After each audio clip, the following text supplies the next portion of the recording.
Hello everyone, this is now task 8 of the ZigZag task for AQA Computer Science 2026, paper 1, section D, skeleton code.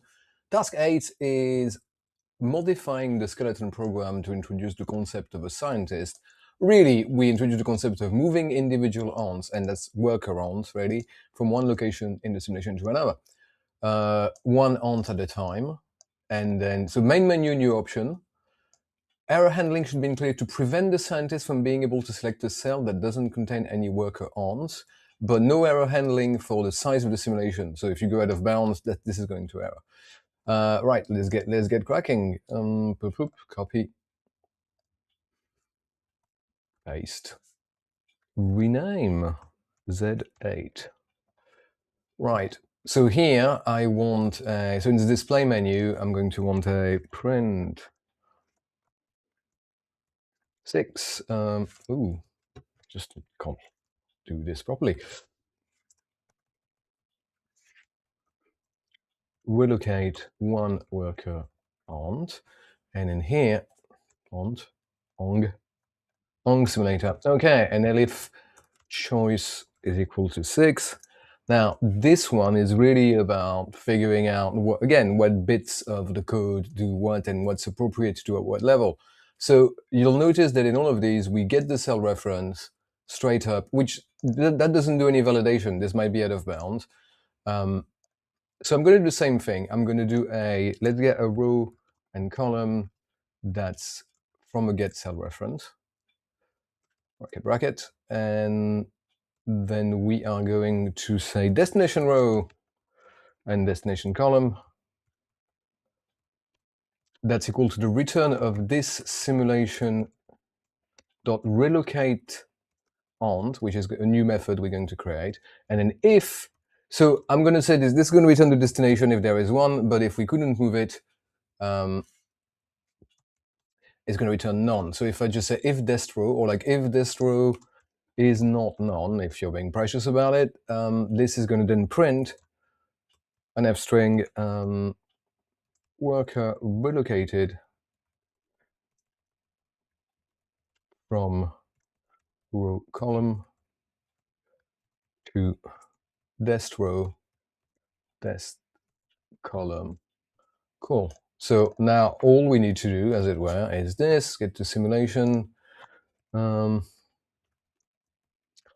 Just going to go above advanced stage. I'm still in the simulation class, you can see at the top, and I'm going to then here create a new method.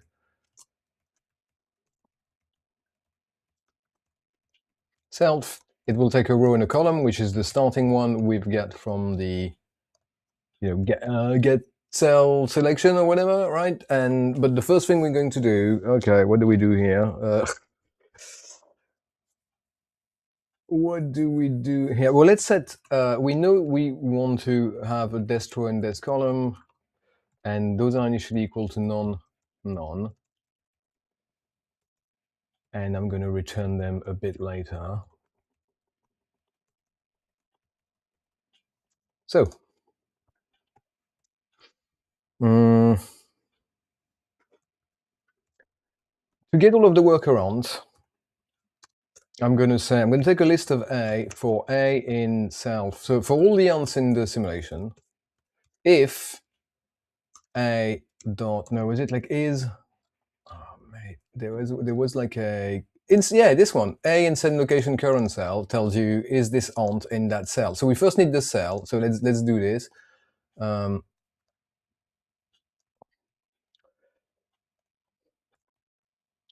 Let's call that as the start cell.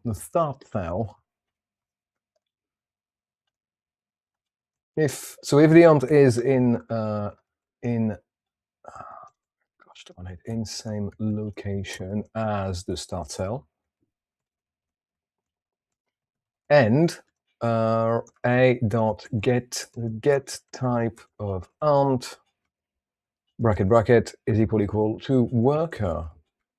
So this is a list comprehension that will take all of the list in all of the ants in the simulation self dot underscore ant, but then reduce it to only the ones that are in that starting cell that we assume to be valid, but may not have workarounds, and that are only workarounds, right? And so if we have anything in that list, we are going to say dest row dest column becomes equal to this is get cell reference that we used before. So this is going to take us to where to move it to, and we then are going to call a dot. So there's a new method in the end. Let me just I'm moving a little bit fast here. We wanted, right, a set new location. Well, no, we wanted a relocate end method in the simulation class, which we've done. It checked, but doesn't need to check that the range of the world. Suitable feedback if it has been moved, or an error message if it doesn't contain a workaround. But we're going to have a new set new location method in the workaround class, which moves an end to a new location. Update the base class as required. They say this in all of them. I don't know if like one of the languages means that you can't mess too much with workaround without messing with the top level class. I don't know. I think that's because maybe some languages may expect an aunt instance here, and you need to declare that whatever new methods are in your subclasses into the superclass for it to work, whatever. Anyway, so if we have, once we have the destination and destination column, we're going to call that new set new location. That's not A though, this is whatever is we know we have a non-empty list of workarounds. So I'm just going to, well, do we have two? This is slightly annoying. Just take the first one, first element, set new location, and this is going to go to dest row dest column, and we print. Well, no, we don't need to print here because we've got the print in the menu stuff, but here there's an else. So this means we couldn't find any workarounds at this location. So we're just going to print no worker aren't at this in this cell. In cell, well, I might well do it's row. This is just row column. So I'm nearly there. I just need to make this new method set new location. Let's make that a little bit bigger. We might as well just chuck that out for now and maybe get back to the code that's going to be helpful. Class workaround, and in here I've got my choose cell to move. We've used that in the previous one, but I want a new relocation method that is a set ant location. Is that what it was meant to be called? Set new location. Yeah, of course. We know it's an ant because there's the ant object. So set new location that takes self and then a row and column. You can call this destination row, destination column, but doesn't really matter much. And all we're doing here is literally setting the row and column of the ant to row column. Notice that I don't have any more bore key, like there's no, oh, hey, what? One what? Oh yeah, okay, this simulation.relocate ant. Do we not have it?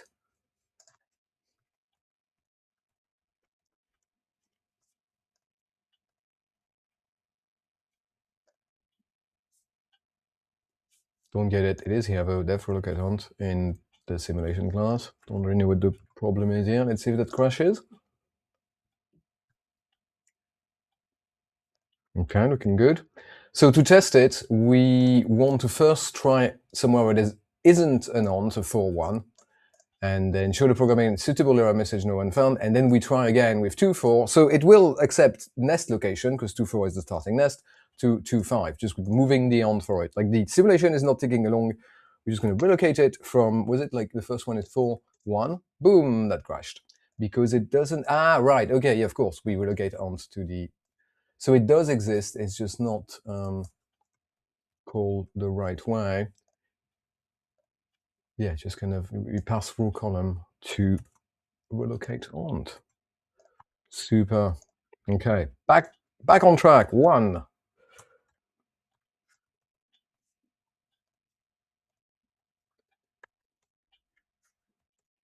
For 1, no work on in cell 4-1, fair enough. So let's do it again at 2, 4, 2, 5. And worker allocated from 2, 4 to 2, 5. Let's confirm this here. And the overall area details will show that I only got 4 here and 1 there, which is what we expected, because we start with 5, right? Ant has been successfully moved. This was our message, and then we press 1 for the details and show 4 ants at the next location and 1 ant, the one we have moved, and the one we have moved at 2, 5 right here. So let's look at the diff for this task. Select for compare and select compare with selected. Right, what do we have?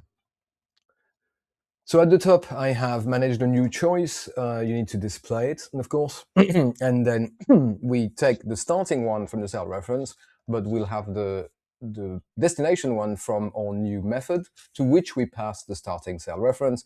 And then if we've successfully moved, we print the confirmation message. This is kind of good separation of concerns as to what do what. From here, we could have put the confirmation in here, to be fair, but I like to have it. I don't know.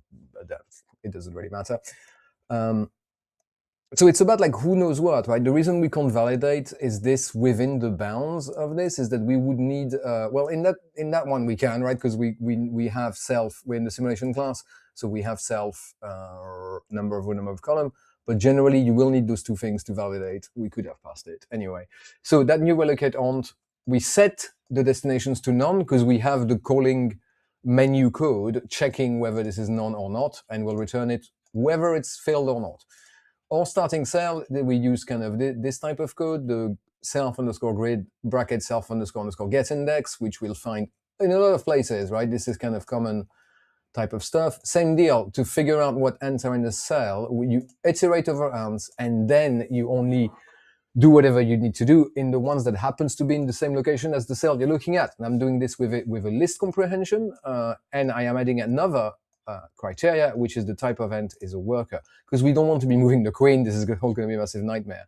And then if we have anything in this list, we then get the destination, we ask the destination to the user, and just move it with our new, the first one in the list, to set location or display an error message. And finally, we just have one new set new location method in the worker ant class that will simply move, the ant to row of column by updating its self row and self column private attributes.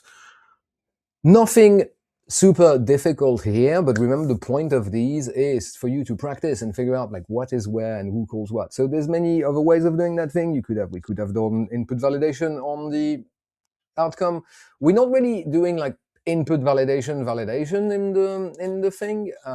So at the moment we take the input, we don't validate it. It's just lower down, we'll display an error message, and the loop is taking care of us, because if you're in here, and so you're in the menu choice and you do whatever, and like even if that doesn't return actual destinations, you just end up, this wasn't 9, so you're looping again and displaying the menu. So your kind of input validation loop is catered, provided you display this error message here if you don't have a worker ant in the cell. So nothing super difficult, but then again, good practice. I think it's less difficult than the previous one, I would say, but then again, it's not really about like are they realistic or whatever. It's about like meaningful tasks to learn how the code is structured, so that on the day you will be able to deal with any task. But we'll find design patterns, right? This kind of self-grid, self-get index row column, that's super useful to get from a cell to from references to a cell. The get cell reference, this is in the top level namespace, so you can access it from anywhere. And then this, in same location, to figure out what you have is pheromones are a list, ants are a list, cells are a list. You have this in same location to figure out, oh, am I looking in this particular cell? It's interesting that the class structure itself doesn't have cells, could have a list of the ants that are present at this point, but seeing as ants are themselves entities that inherits row and column, you don't really need this. Anyway, that was it for this particular, what do you call it, task, ZigZag task of the ant simulator skeleton code. I will see you in the next one.